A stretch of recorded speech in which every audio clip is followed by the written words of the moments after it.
গত 5 তারিখে এই থানায় আমার প্রায় 150-র উপরে ফোর্স অফিসার এখানে আটকা পড়ে।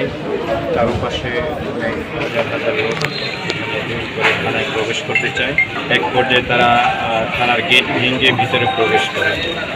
তখন আমার অফিসার ফোর্স অনেক কষ্ট করে তারা স্থানীয় নেতৃবৃন্দের সহায়তায় তারা এই থানা থেকে বের হতে সক্ষম হন।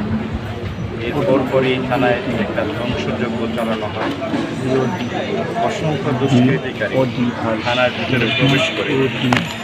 থানা অনেক গুরুত্বপূর্ণ কাগজপত্র থাকে, আপনারা জানেন। আর থানার গেট কখনো বন্ধ হয়। এরকম একটা স্থাপনায় এত একটা পুরাতন থানাতে হাজার হাজার দুষ্কৃতিকারী প্রবেশ করে, যাদের কোনো দল বা কোনো গ্রুপ, কোনো নির্দিষ্ট দলের নেই। তারা দুষ্কৃতিকারী খারাপ, তারা তারা ছাত্র আন্দোলনের কোনো পার্ট অথবা কোনো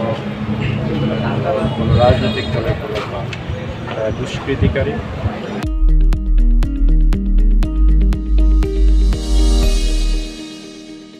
এই থানায় প্রবেশ করে এটাকে একটা সুযোগ হিসেবে বেছে নেয় এবং থানার অফিসারদের প্রথমে তারা বাহিরে যতগুলো মোটরসাইকেল বা থানার মোবাইল গাড়ি ছিল এবং মামলার আলামত ছিল, সম্পূর্ণ গাড়িগুলোকে তারা আগুন দিয়ে পুড়িয়ে দেয়।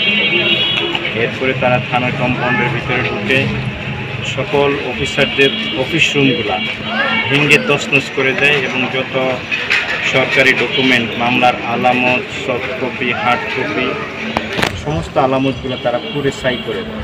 অনেক অফিসারের অস্ত্র ছিল রুমে, অস্ত্র নিয়ে যায়।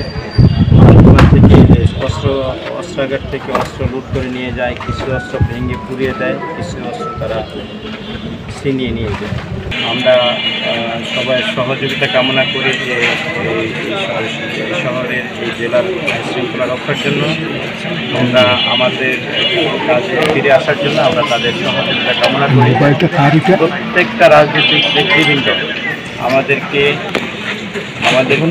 স্ট্রংলি তারা বলছে যে আপনারা আসেন, আমরা প্রতিটা মুহূর্তে আপনাদের সহায়তা করবো, যখন যাদের সেখানে প্রয়োজন সেইগুলো সহায়তা করবো।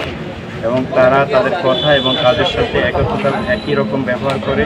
তারা আমাদের প্রতিটি সংকটময় মুহূর্তে, ওই সময়কে ছাত্র আন্দোলন নেতৃবৃন্দ সহ সবাই আমাদেরকে সব সময়, দিনে রাতে সকল সময় আমাদেরকে তারা সহায়তা করে আসছে। এবং আমি ফরিদপুর জেলা পুলিশের পক্ষ থেকে আমি সকল শ্রেণীর এই সকল নেতৃবৃন্দ সহ সাধারণ সকল নাগরিককে আমি এই বিপদ মুহূর্তে আমাদেরকে সহায়তা করার জন্য আমি জেলা পুলিশ সুপার হিসেবে আমি সবার প্রতি কৃতজ্ঞতা জানাচ্ছি।